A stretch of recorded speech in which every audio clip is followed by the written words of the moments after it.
Assalamualaikum warahmatullahi wabarakatuh. Salam bahagia, salam sejahtera, salam Putri Cempa, cerdas, cantik, mandiri, proaktif, dan agamis. Sahabat Putri Cempa, dimanapun berada,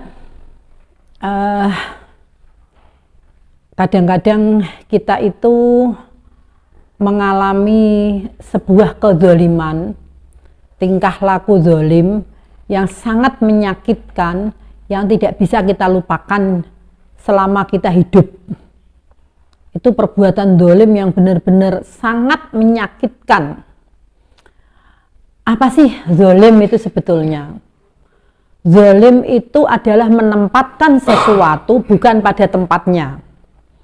Zalim yang kecil saja, misalnya kita memberikan suguhan kepada tamu, jajan, tapi tempatnya bukan di piring tapi di tampah misalnya, karena merasa bahwa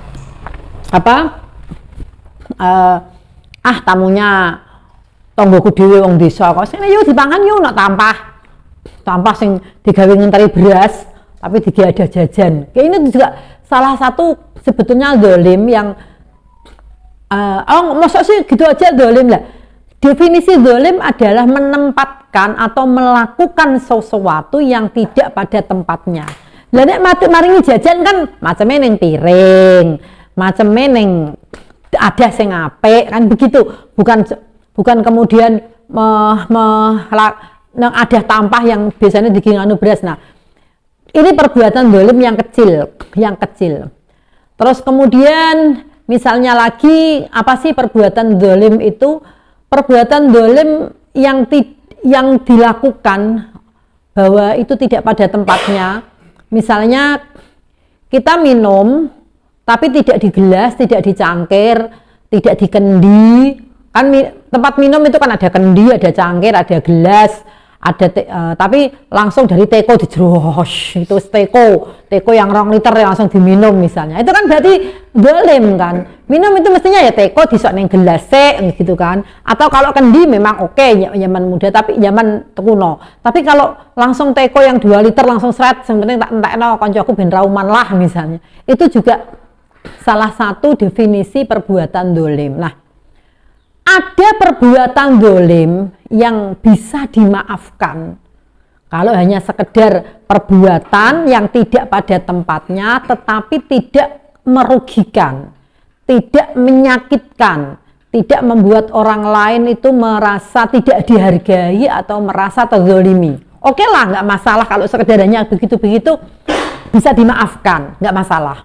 Tetapi apabila perbuatan zalim itu adalah perbuatan yang merugikan orang lain, bahkan itu membuat sebuah perasaan itu terluka, perasaan itu tersakiti, itulah yang kemudian mungkin tidak bisa dimaafkan. Nah, sahabat Putri Cempa, perbuatan zalim yang tidak termaafkan, perbuatan zalim yang itu termasuk kriteria dosa besar, perbuatan zalim yang itu merugikan banyak orang.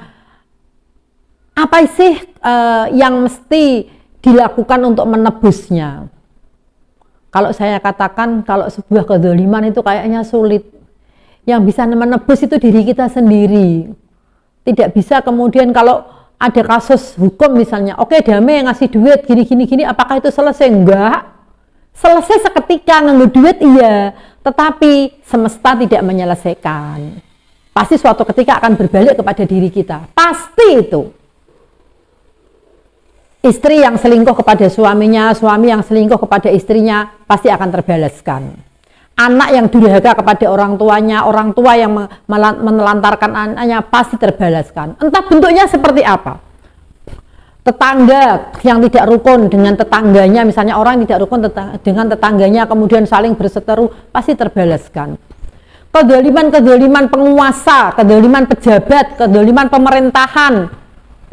Ketika berkuasa, dieluk-elukan, wah pokoknya pejabat yang terhormat, tetapi setelah tidak jadi pejabat ya yang terlaknat. Ini biasa kayak begitu. Tidak bisa kemudian kita semua sekarang ini di dunia itu bisa dibeli, ditebas dengan uang. Siapa bilang? Uang tidak bisa menebus kezaliman yang akan terbalaskan pada diri kita. Jadi Allah itu tidak tidur. Allah itu maha adil dan bijaksana.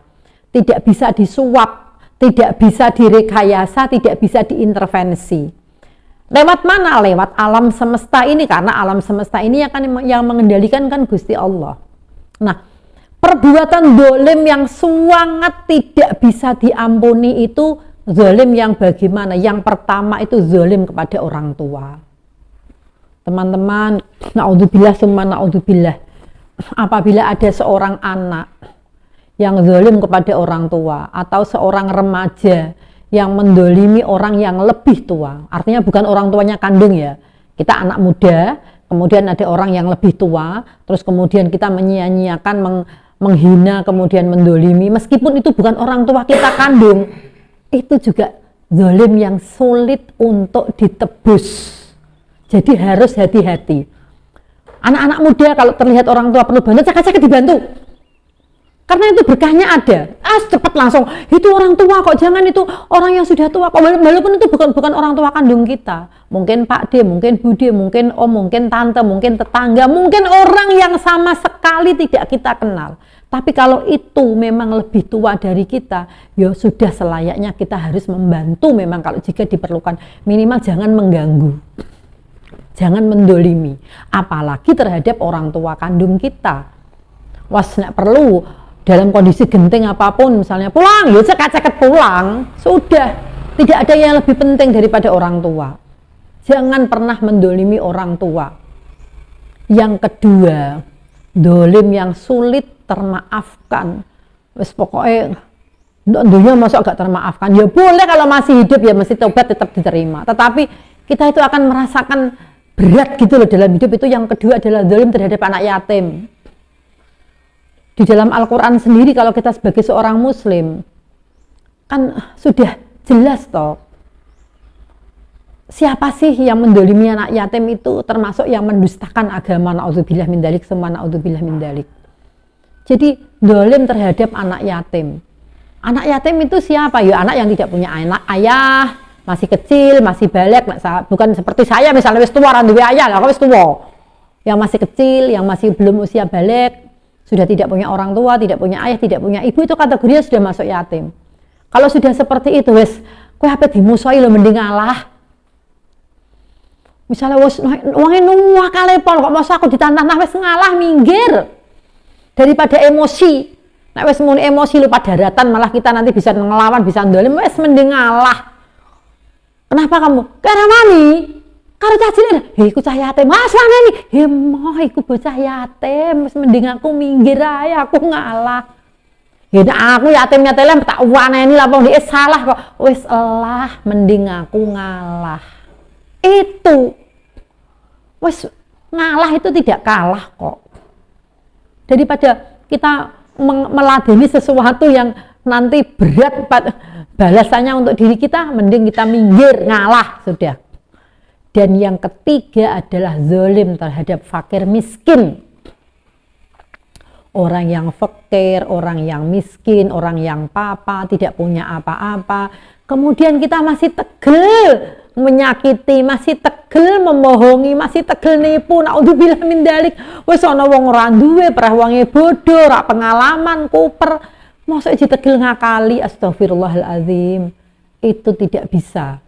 Segampang dimaafkan itu gak bisa.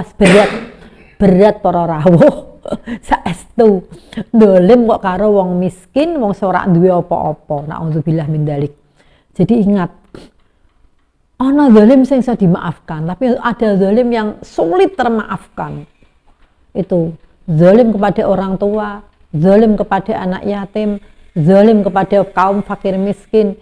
Dan yang keempat adalah dolim kepada tetangga. Tetangga kita itu ibaratnya saudara kita, melebihi saudara, melebihi keluarga. Nek ana tangga sing kepengin menyakiti kita, wis mending kita ngalah.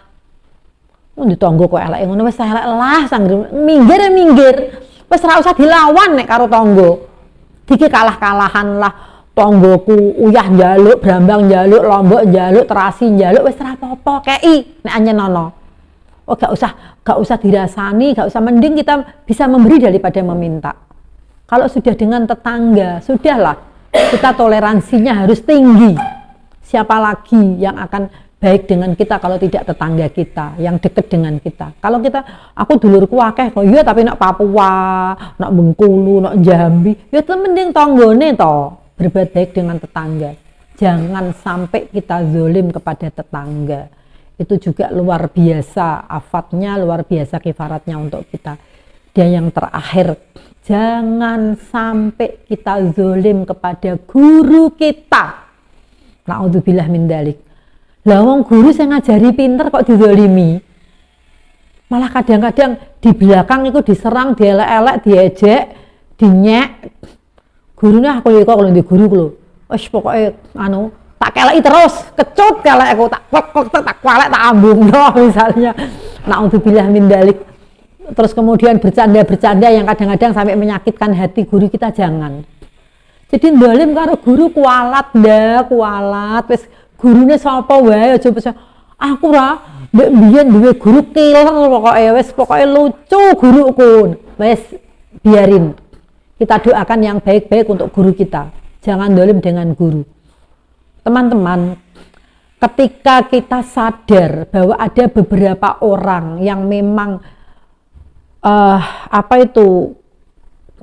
dilarang keras untuk mendolimi, berarti kebalikannya adalah kita harus memprioritaskan mereka untuk kita perbaiki akhlak kita terhadap beliau-beliau itu. Terhadap orang tua kita harus baik, terhadap anak yatim kita harus mengasihi dan menyantuni, terhadap fakir miskin kita harus selalu mengasihi, memberi dan dermawan lah.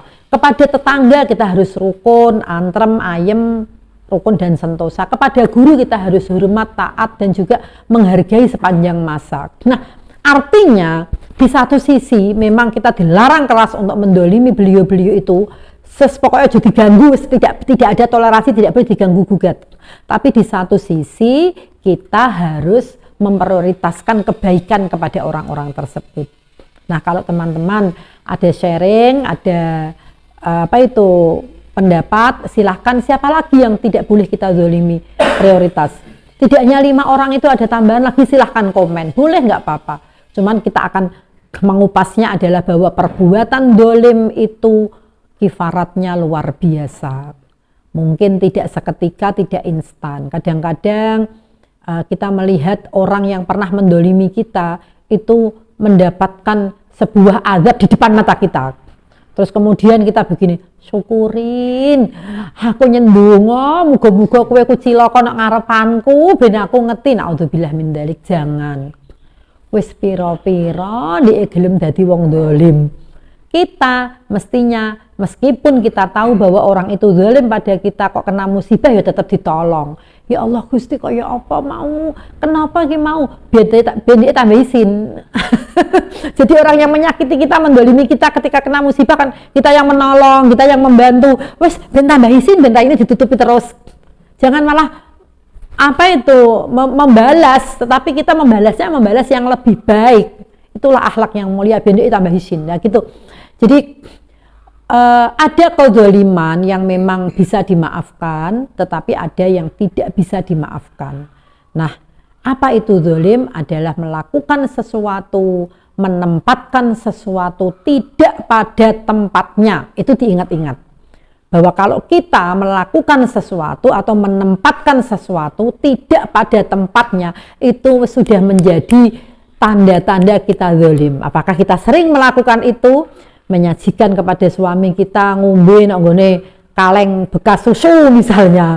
Alah aku asa-asa rasa-rasa asa-asa gelas terus angger kaleng iki ae engko nek bar dibuang misalnya. Itu juga kategori zalim. Untuk itu tinggalkan, hindari perbuatan zalim supaya kita menjadi manusia yang selamat lahir batin dunia akhirat. Pokoknya apapun perbuatan zalim itu, meskipun kadarnya kecil, hindari. Jangan membiasakan diri melakukan perbuatan zalim. Nek sholat ya memang nganggo rukoh. Nek sholat pakai mukena untuk nutup aurat. Sholat wong lanang ya memang pakai sarung, pakai sajadah. Jangan sampai halah sholat kok nunggu sak rapopok, yang penting nutup aurat pakai sak misalnya. Ya jangan seperti itu. Kita harus menempatkan sesuatu dan melakukan atau menjalankan sesuatu sesuai porsinya. Salam bahagia, salam sejahtera, salam putri Cempat, cerdas, cantik, mandiri, proaktif, dan agamis. Assalamualaikum warahmatullahi wabarakatuh.